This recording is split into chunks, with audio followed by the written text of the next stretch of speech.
I'm currently in Florida and we're staying at a nice little beach house here with a garage. And I've got the Tesla in here. And as you'll notice, around the room, there are a ton of regular 110 plug-in outlets all the way around. And I thought, perfect, I can plug my car in. So I plugged my car in here to this one for the first day that we stayed. And I noticed that my cord actually got really warm, and that's kind of normal because it gets warm at home anyway. So I was like, oh yeah, it's doing good, it's doing good. So overnight, about 11 hours, we were able to gain about 20 kilowatt hours. And I think that's a little right around 15% battery, which was perfect because we actually got here last night at 65%. And we had 90 when we woke up. I don't typically charge to 90, but I just did because I'm here. I don't know what the charging is gonna be like, especially on these plugs. I don't expect them to be very fast. So it was only 12 amp, it was 120 volt.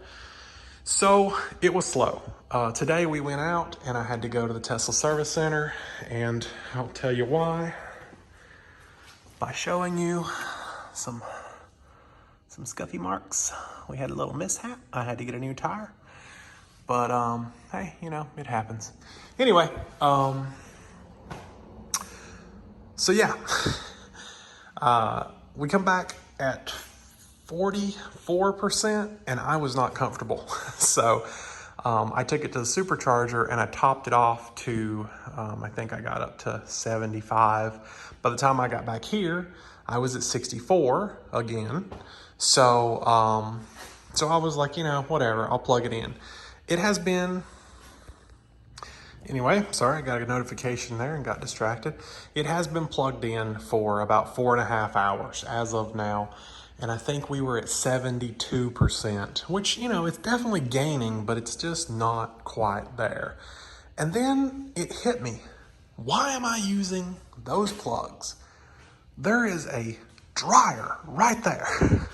So the dryer is connected to a 30 amp plug. It is this second breaker here.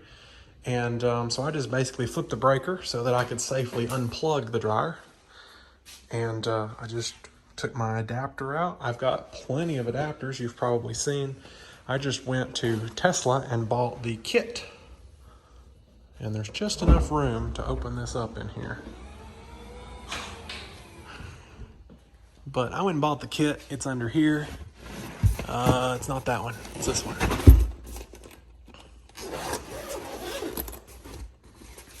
So I've got every adapter possible for the Tesla. So I pulled out the correct one, plugged it in, and what was going to take 10 hours, I'll show you that screenshot here, is now only going to take about 2 hours, and I'll show you that screenshot here.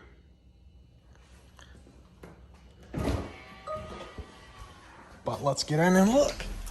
As you can see, 74 has turned into 76, and we are at straight 2 hours remaining. And that's just to bring it to 90%. It went up a little because I got in the car and I'm kind of using some power. Climate is now on, but we'll turn all that back off when we get out. So I'm just gonna let the car sit here and charge. 2 hours, I'll come swap the cords back. And then when we need charge tomorrow, we'll do the same thing. And this makes life so much easier. Supercharging is expensive, as you may know. The cost breakdown that I come up with is about 8 cents a mile when supercharging. And as with any rental property, we don't pay for power here. So anything I gain here is free. So it's kind of a big deal. I would much rather take free. So anyway, that's that. Just wanted to show you guys how we're charging on vacation. You know, this was one of my biggest concerns, was how will I charge on vacation? It's not bad. It's not bad at all.